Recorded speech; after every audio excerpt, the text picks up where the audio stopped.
Hello, everybody.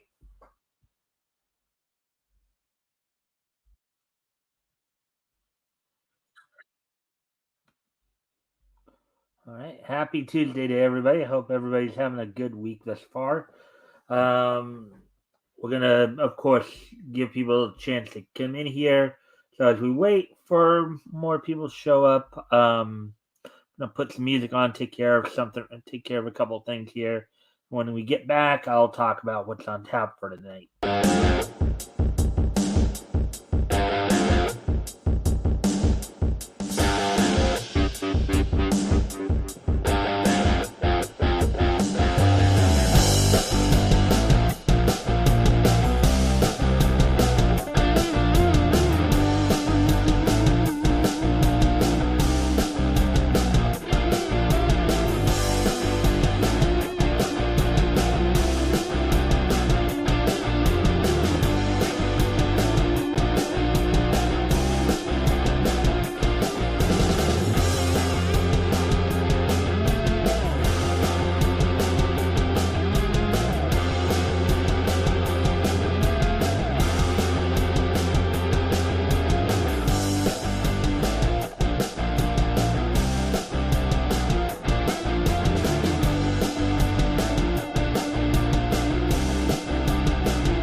All right, now that we're of course back, hope everybody is doing well tonight.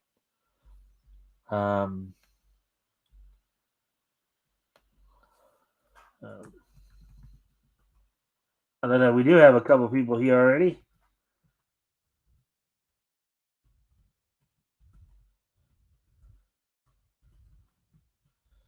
Let's see, all right, so if you haven't already, of course, if you can like and share the stream, so we can get some more friendly people in here. Also, if anything that we talk about tonight captures your attention, of course, feel free to comment and or ask questions. I'll try to answer questions to the best of my ability. So, hey, Shadowhawk. Hey, Mike in the chat. Rex and are doing a double closeout stream at 8:30 Central, 6:30. Love you, Mike. Please come by and help support Octograve and Chrome Dog, both closing tonight. Yeah, well, I'll try to I'll try to get over there. Probably won't be able to get over there until like 8:30 Central. That's 6:30. Um, at 6:30 my time, of course. So I'll still be in the middle of my show at that point. However, since I have been trying to get it down to an hour here, I might pop over when I'm done. But thanks for dropping in there. If you want, Shadowhawk, if you want to drop the link to the campaigns, for people to see them, feel free to do so. You have a rent, so you can go ahead and do that. But anyways, with all that being said, so tonight, we'll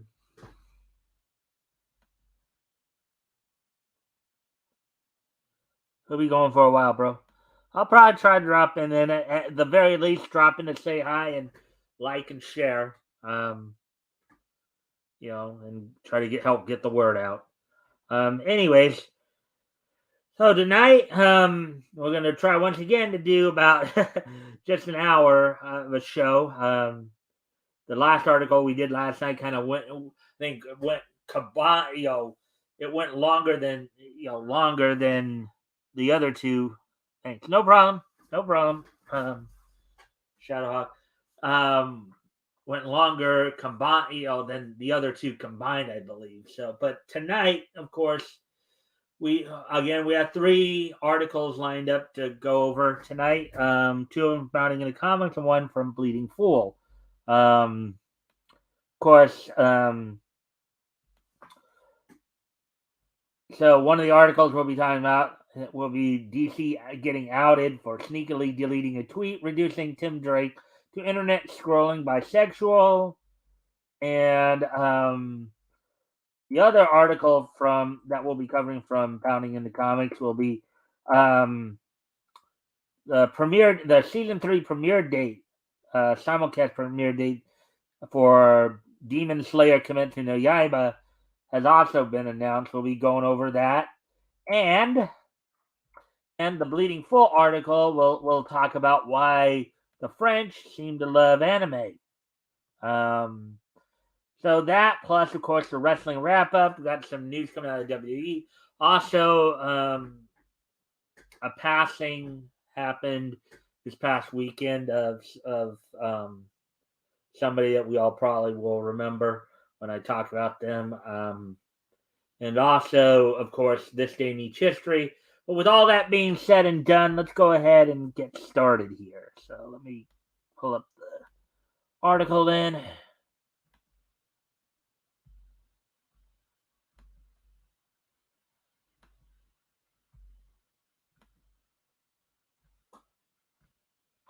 So here we go. Alrighty then, and I guess the picture they have up there, I think that's from the might be actually from the Young Justice cartoon. So with that, let's go ahead and take a look here. DC outed for sneakily deleting tweet reducing Tim Drake to internet scrolling bisexual.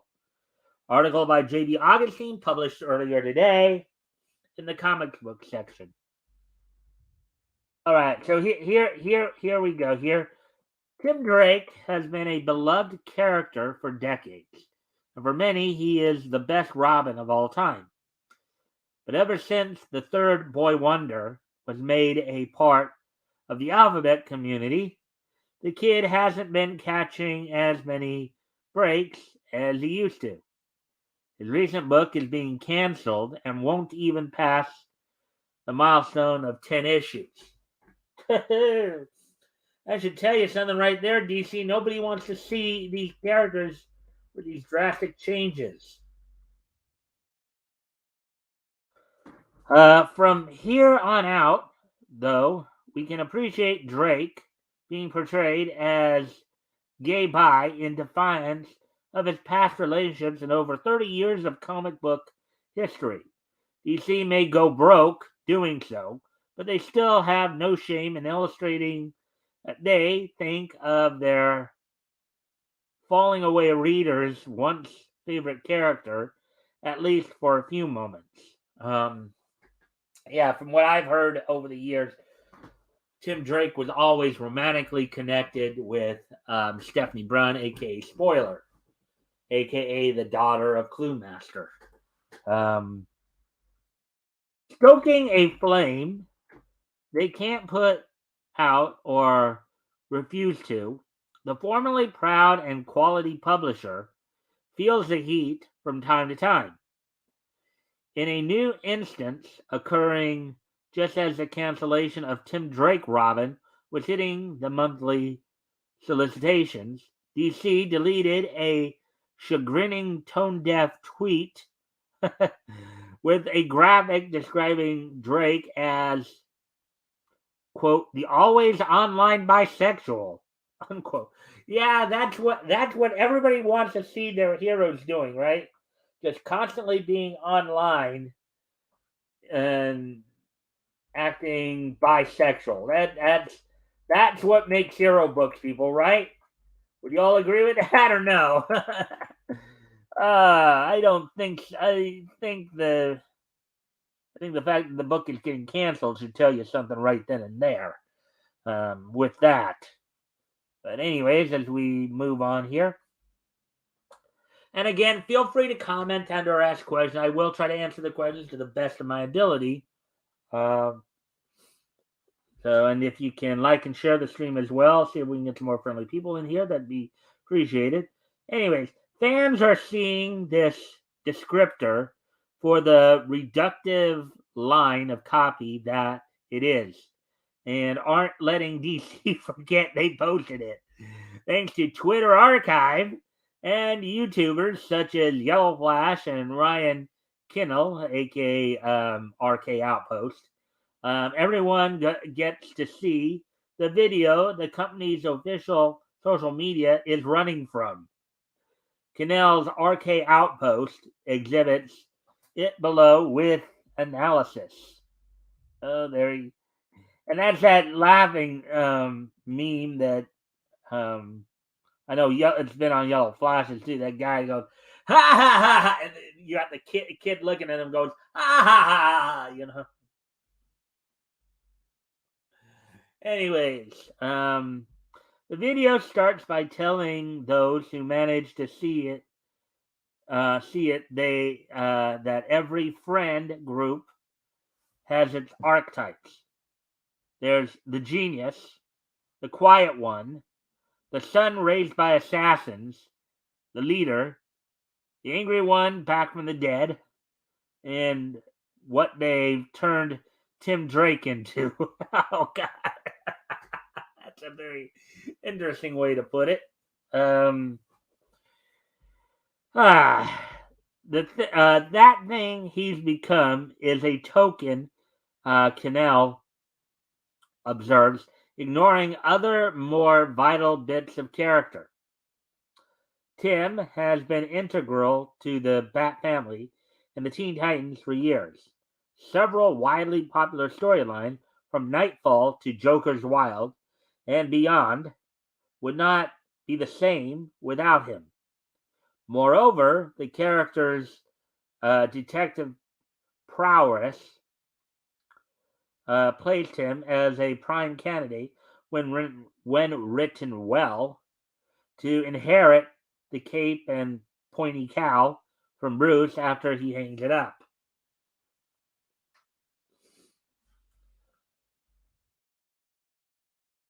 And you'll ramen. This one, Keith Champagne, Jason Pearson. A sneak peek into the resurrection of Ra's al Ghul. This is from Robin Annual number 7, volume 2, cover by Jason Pearson.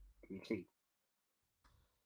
And now, remarks, this kind of thing will keep happening with activists in charge of storytelling. Although they were embarrassed enough to delete their post, and books will continue to fail. The retcon of Tim Drake and others in the name of representation is liable to stick for good if there isn't a regime change at the DC level or a sale. Yeah, probably. Because it's the old idea: go down with the ship. Yeah, representation is more important than good storytelling. Representation is more important than established history. You know, we want to revise history to fit our own narrative. That doesn't fly, people. That really doesn't fly. Anyways, now getting on to, of course, this story here. JR's here. Kneel before Xenu, the one true lord of the galaxy. Ah.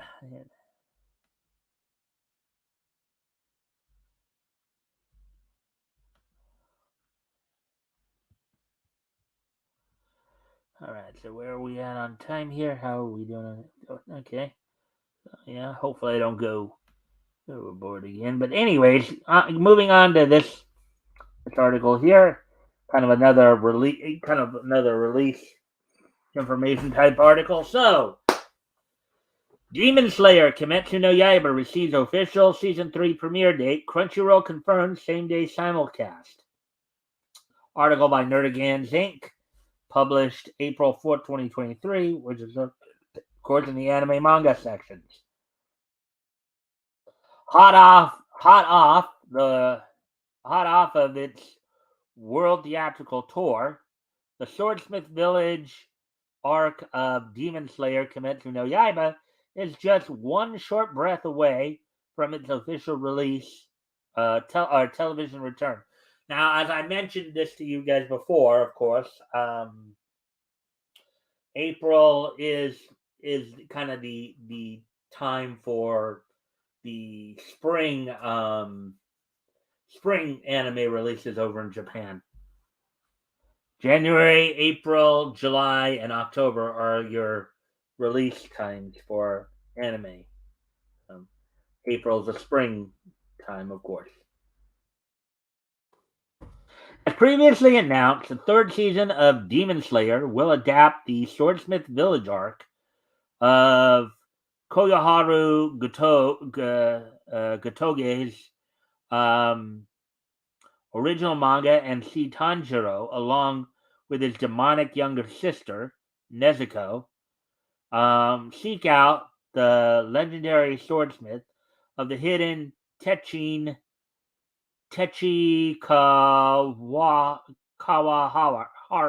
village. I'm saying that one 3 times fast.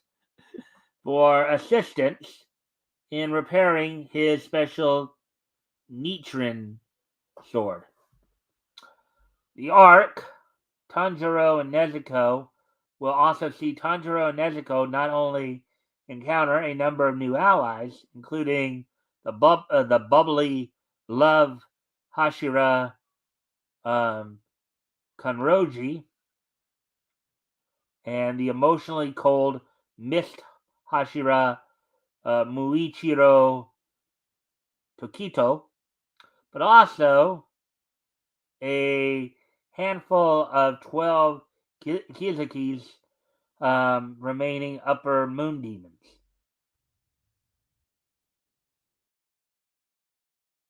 While many fans have already caught the first episode of the series' third season, thanks to the recent theatrical tour of the compilation film Demon Slayer Kimetsu no Yaiba to the Swordsmith Village World Tour in over 95 countries, audiences at large will soon get the chance to catch up with one of the shonen world's biggest stars when Demon Slayer officially returns to the small screen later this month. I wonder if Crunchyroll is doing the soundtrack. Will it be only the sub that gets simulcast, or will they actually simulcast the dub as well? That would be interesting. Interesting to see if they ever bring it back to. It'll be interesting to see if they ever bring it back to Toonami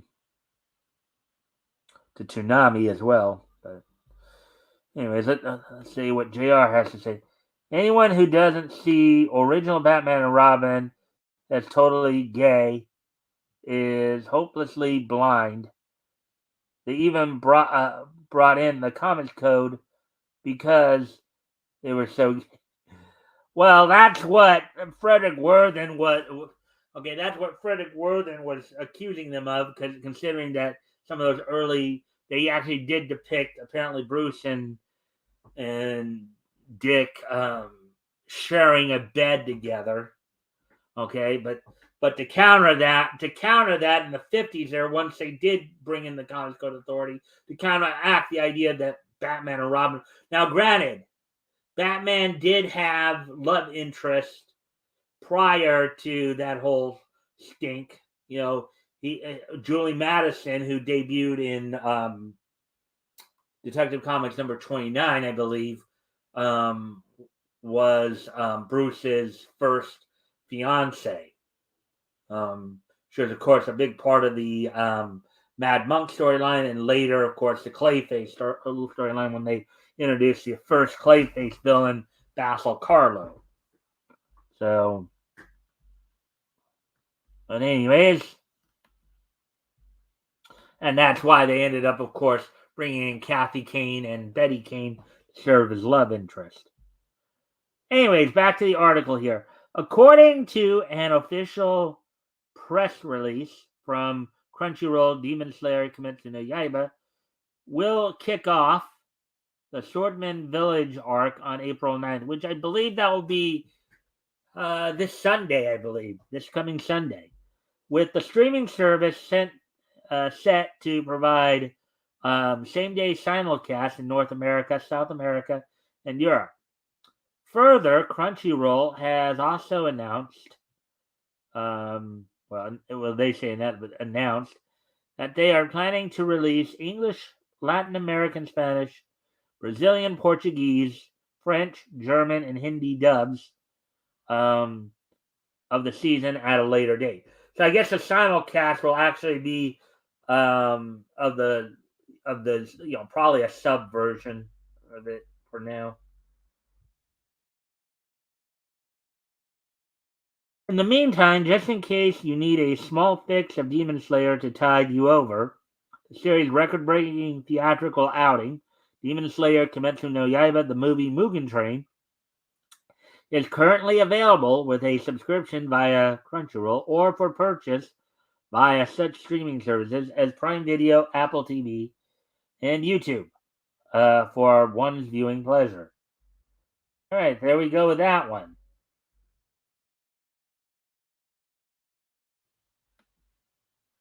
All right, so let's see now. Where are we at on time? All right, 21:47. So, yeah, we're making good time for what I was trying for here. All right, so we're going to head over to Bleeding Fool now because there's an article over there that kind of caught my attention that I wanted to go over. This one should be a bit interesting here.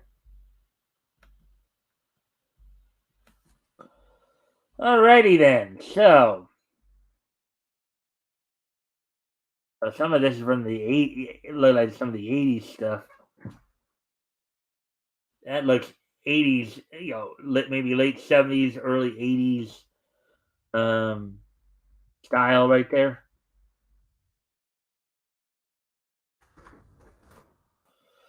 Ah.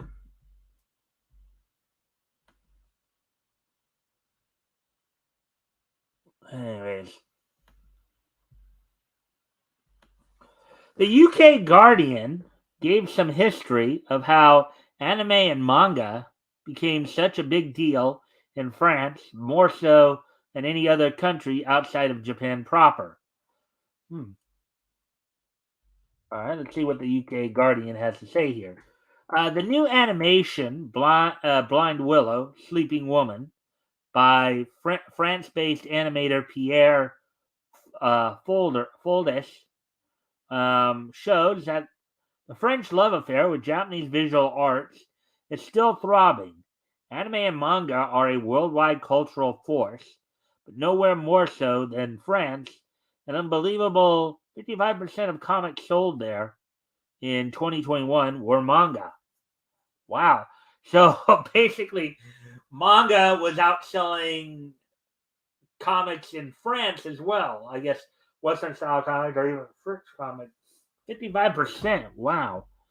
According to consumer research body GfK, the beguiling mashup of 6 Haruki Murakami short stories set in the aftermath of the 2011 Tohoku earthquake, Blind Willow Sleeping Woman emerged foremost from Foldis' own first contact with Japanese literature as a teenager. Quote, I love the fact the style of storytelling was so different to the West, says the director. Wow. Um, quote, it's more contemporary, less structured.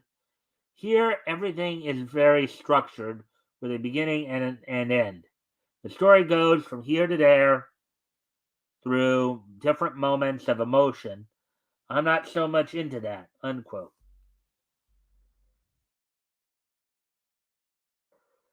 Oldest is at the art house end of the second coming of Japanese pop culture in France. which began in the late 1970s. This time, instead of Mount Fuji boozy geishas, okay, and melancholic peasants, it was giant robots, corgi bounty hunters, and tumorous apocalyptic psychics. Okay. After a few unsuccessful attempts to introduce anime to France, the early 1970s, the arrival in 1978 of Mecha, i.e., robot cartoon Goldorak on A2, one of the country's three public TV stations, was the breakthrough. Featuring the eponymous Swiss Army knife of a transforming robot. It quickly became a phenomenon, getting its own Paris Match cover, and opened the door for a dialogue of anime to hit French children's TV. Oh. See what you guys are having. Alright, nothing new being said thus far. Anyways, as we continue on here.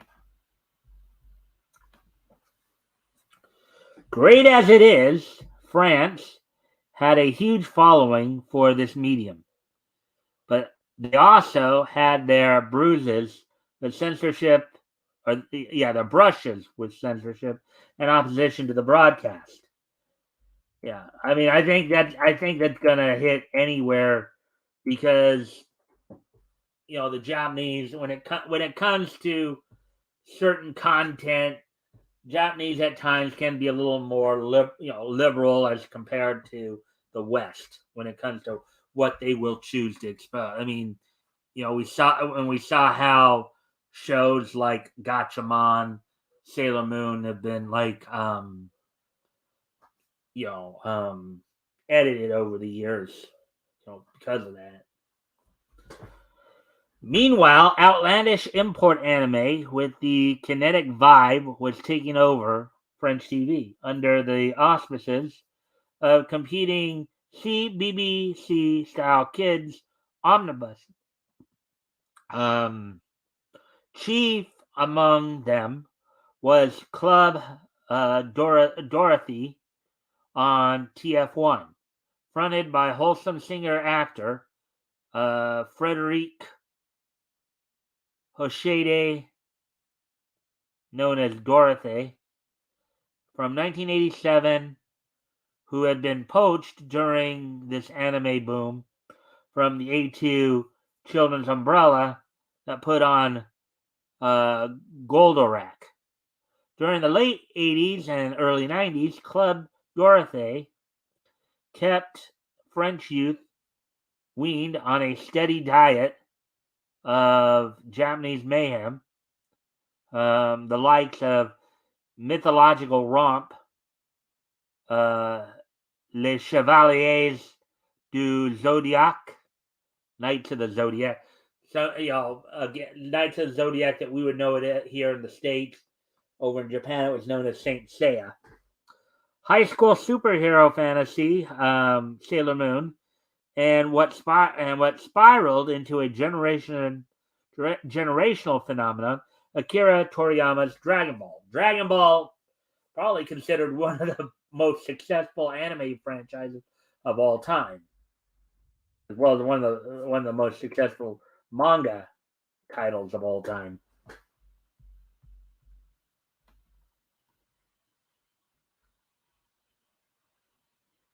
Yeah.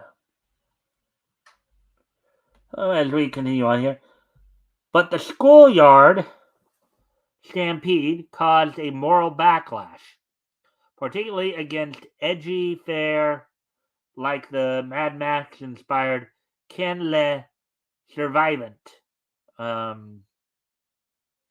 Fist of the North Star. Among those who feared Japanimation was corrupting French youth. That's what some countries like. Whereas we call it anime, some people call it Japanimation or Japanese animation. Kind of a portmanteau that just brought the two words together, Japan and animation. Future presidential candidate Ségolène Royal was among the most prominent critics, lambasting, among other things, its recidivist violence in her takedown book, La race, les bols de bébés zappeurs. Let's see. Fed up of baby channel zappers. Okay.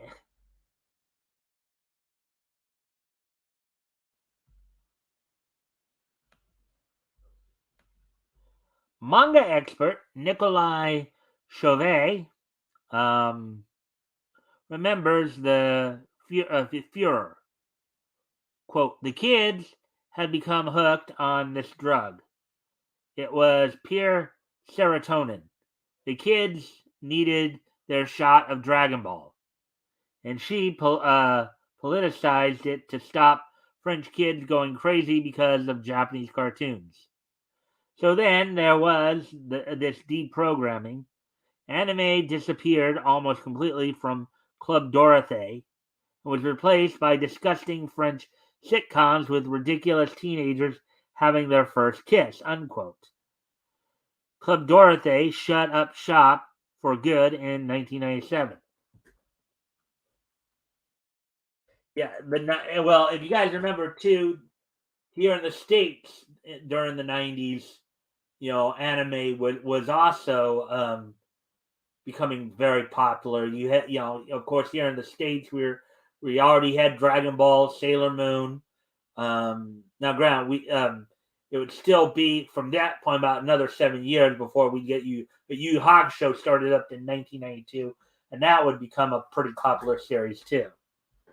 Pokemon started up in 97 there, of course. So,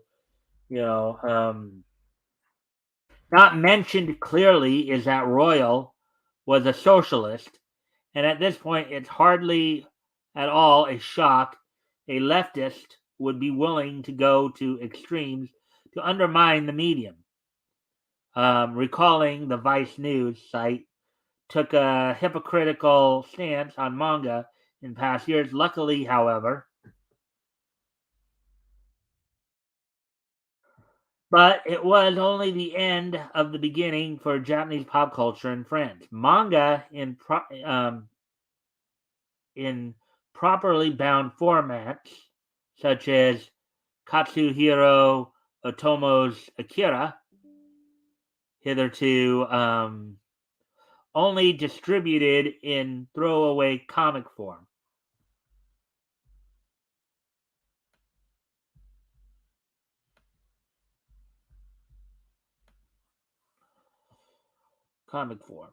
Began arriving en masse in the country in the late 90s. With the Japanese industry at its apex, the riches of 5 decades of imaginative labors poured into the country. Chauvet, who under the pseudonym Mako,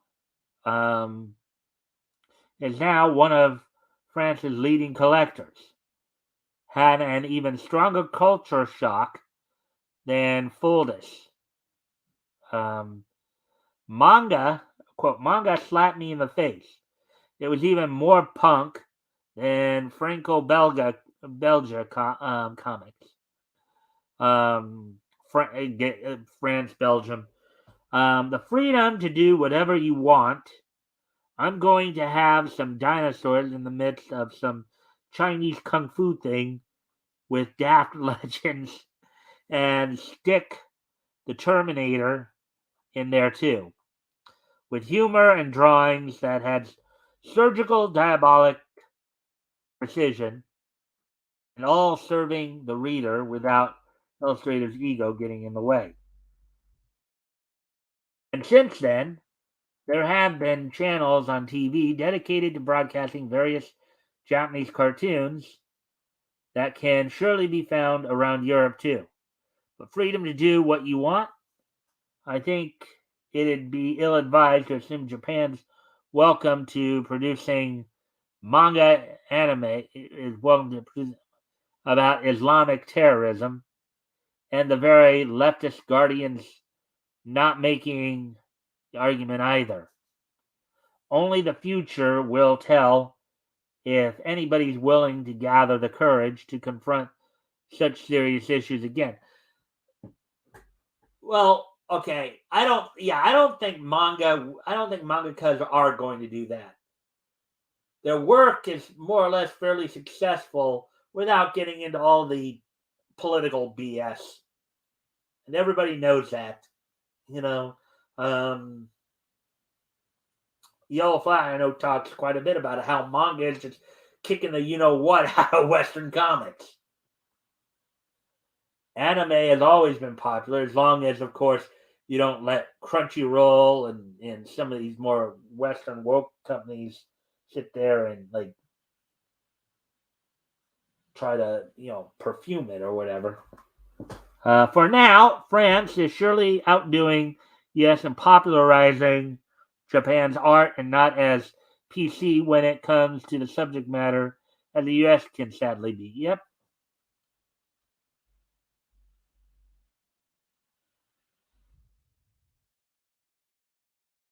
All right. So, anyway, so there we go with that. All right. So, let's see where we're at on time here. Okay, 30, which is about what I was hoping to, so when. All right. So, with um, that being said, why don't we get into the wrestling wrap up here? We do have some WWE news, WWE and news, as well as some AEW news to talk about. So let me see. All right, so this.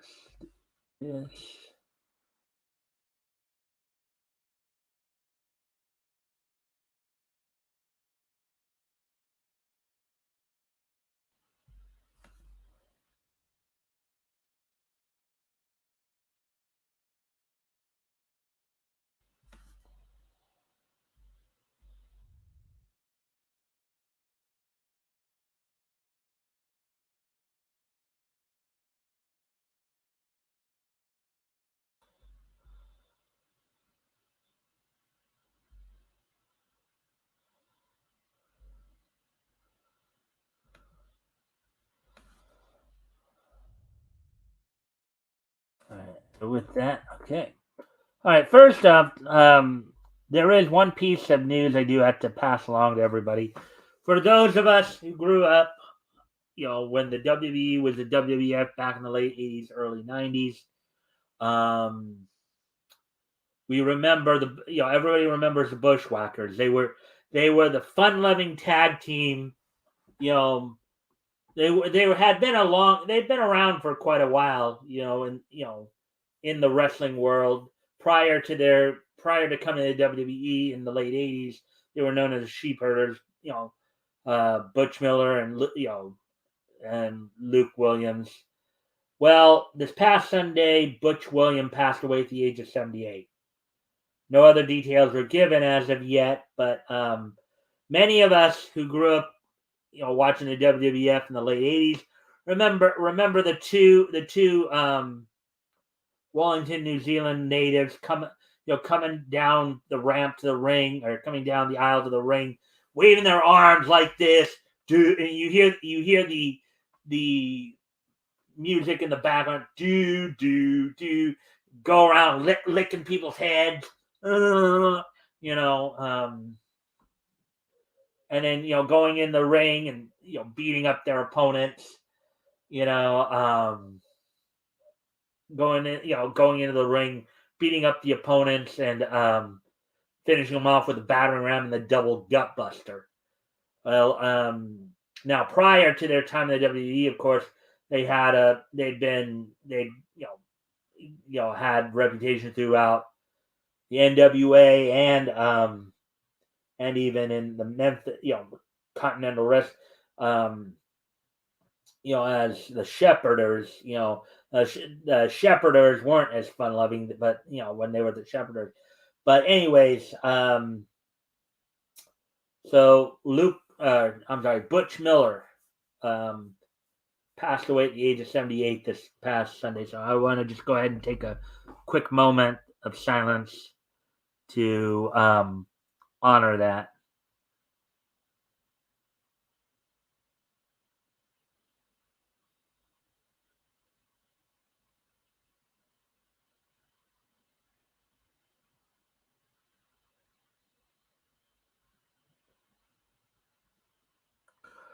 All right.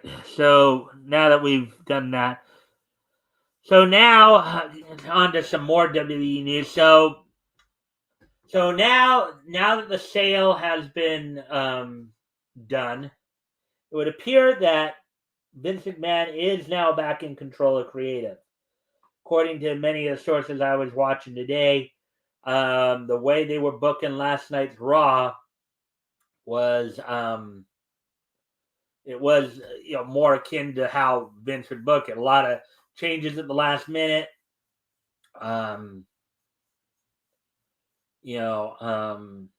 Brock now coming in as a heel, so and there's a lot of people in the locker room who are not happy with Vince's return.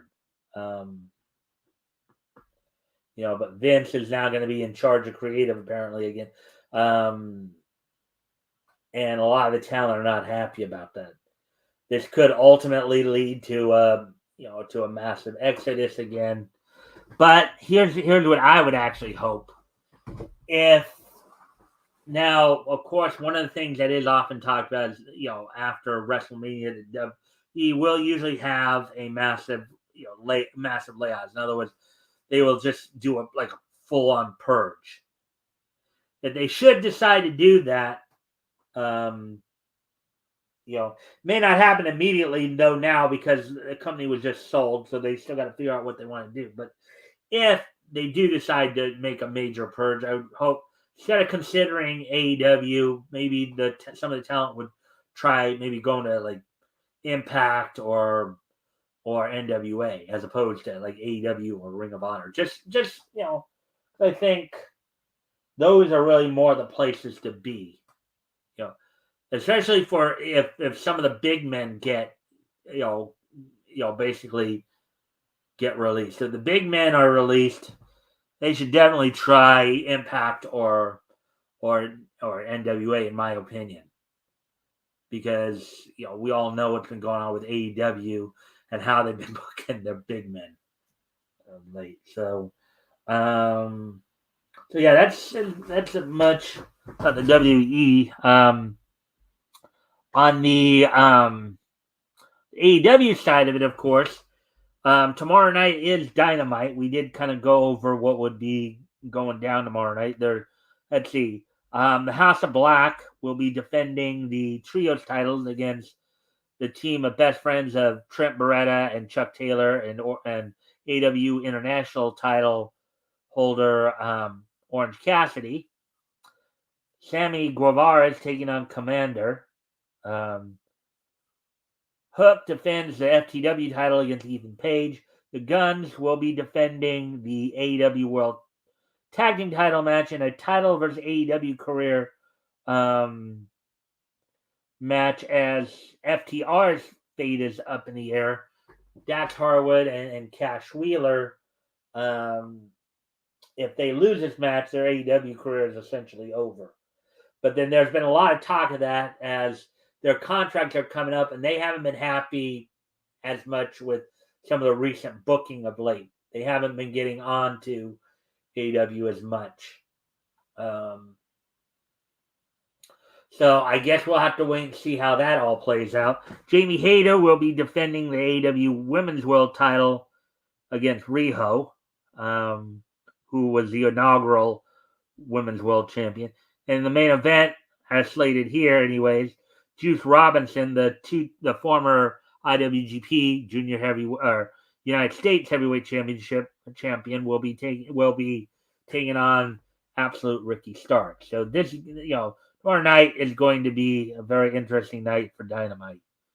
And with that now, I guess it would be a good time to go over. Sorry.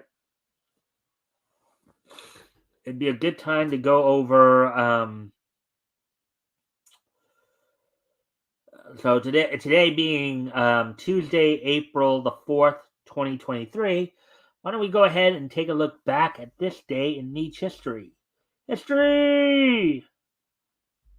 So let me just go ahead and do 2018.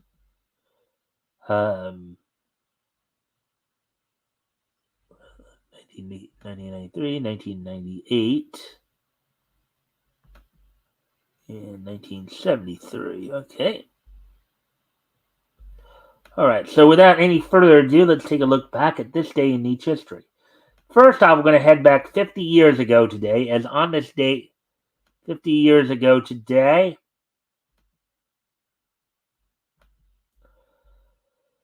the anime series Koya no Shonen Isamu, which literally translates as Boy of the Wilderness Isamu, premiered on this date in the anime for it.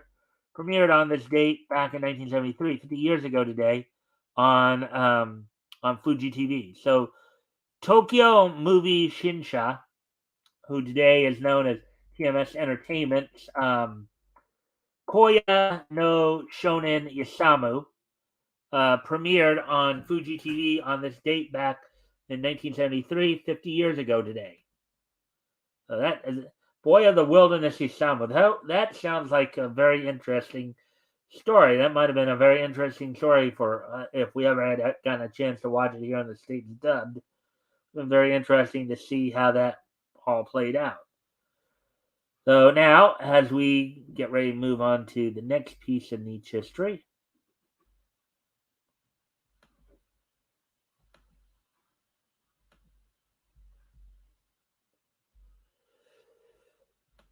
let's see now.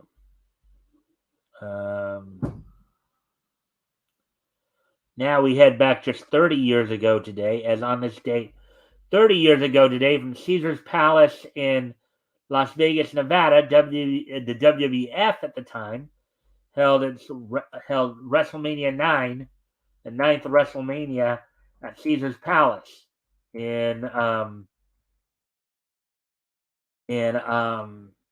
in 1993. The main event essentially saw first off Yokozuna defeat Bret Hart for the WWF Championship, only for Hulk Hogan to come out and defeat Yokozuna. When Yokozuna issued an open challenge. Now basically there's a little bit of heat. There was a little bit of heat between Bret Hart and Hogan over this because Hart felt that Hogan had basically disrespected him by not simply passing the torch to him, just as Andre had passed the torch to Hogan. Hogan just felt that Hart was not necessarily the right person to pass the torch to.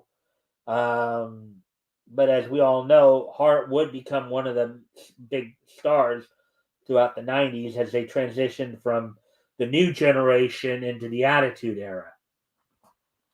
Also on the card, of course, saw The Undertaker. I think at this point he got up to 3-0, I believe, as he would defeat the Giant Gonzalez. Probably considered the worst of Undertaker's winning streak matches, as he basically got the win via DQ when Giant Gonzalez used a chloroform-filled rag to subdue him. Lex Luger defeated Mr. Perfect in a match for the WWF Tag Team Championships at the time. Money Inc. of Ted DiBiase and Erwin R. Shyster had defeated the Mega Maniacs of Hulk Hogan and Bruce Beefcake via disqualification to retain the tag titles. Let's see. The Steiner brothers would defeat the Head Shrinkers. Tonka would defeat Shawn Michaels via countout, in as Michaels would retain the Intercontinental Championship for the show, and of course, this would mark, even though he was only involved in a dark match here. Tito Santana defeated Papa Shango.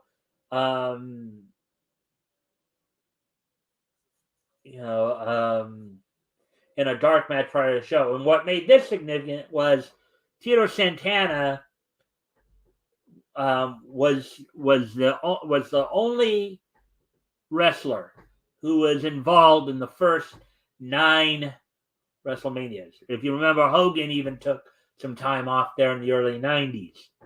But so on this date 30 years ago today, WWE would hold its WrestleMania event. I'm going to go off camera here for a quick moment because I got to make some lighting adjustments here. But I will put some music on here in a moment while I'm gone. Oops. No, that's not what I... Why did that happen? Okay, I'll be right back.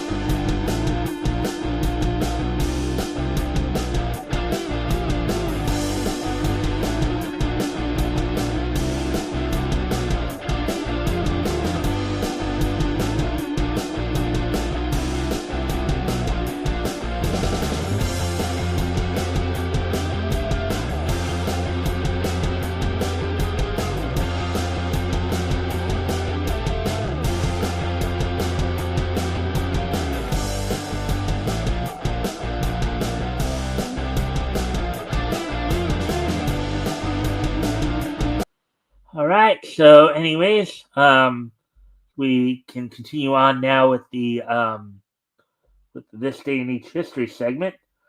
Our next stop is going to be 1998, 25 years ago today. As on this date, 25 years ago today, the Nickelodeon show Cat Dog premiered on this date back in 1998. On this date back in 1998, 25 years ago today, Nickelodeon's Cat Dog would premiere on this date. Would last for 4 seasons from the looks of it. From, let's see, from 98 through 2005. Well, okay.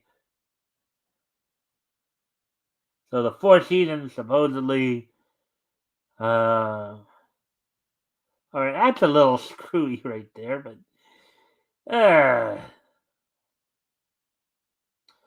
but on this date back in 1998, Cat Dog from Nickelodeon would premiere on this date back in 1998. So with that, we do have one more piece of each history to go over.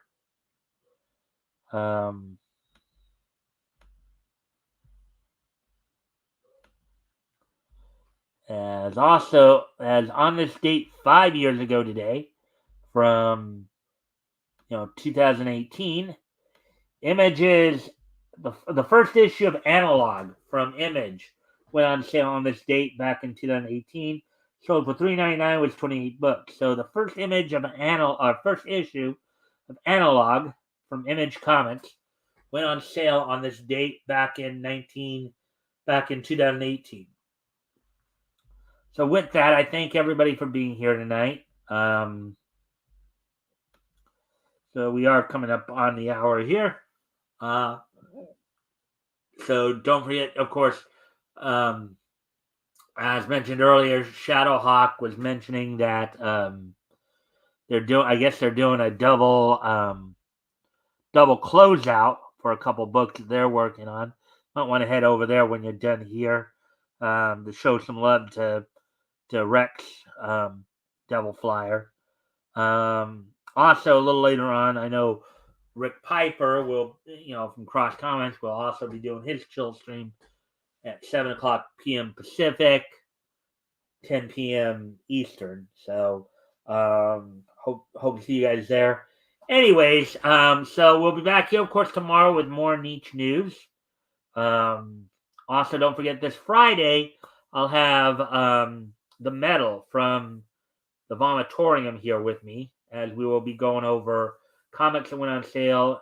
We'll be basically finishing up our coverage of September of 1939, in which we will, of course, be introducing you guys to Standard Comics, which would eventually would become known as Better Publications, as well as Nidor Publications.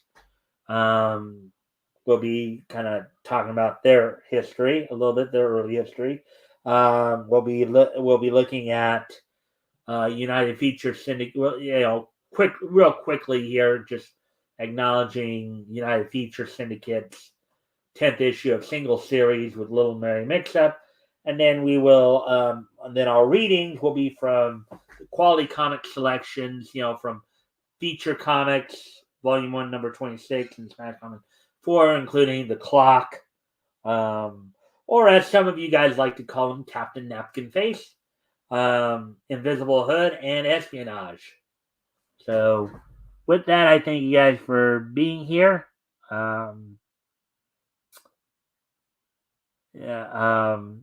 guess since we went so far over last, guess even if we did get right up to an hour, that'd be okay. But with that, guys, I thank y'all for being here. I hope you guys enjoyed the show. And I will see you tomorrow. Bye.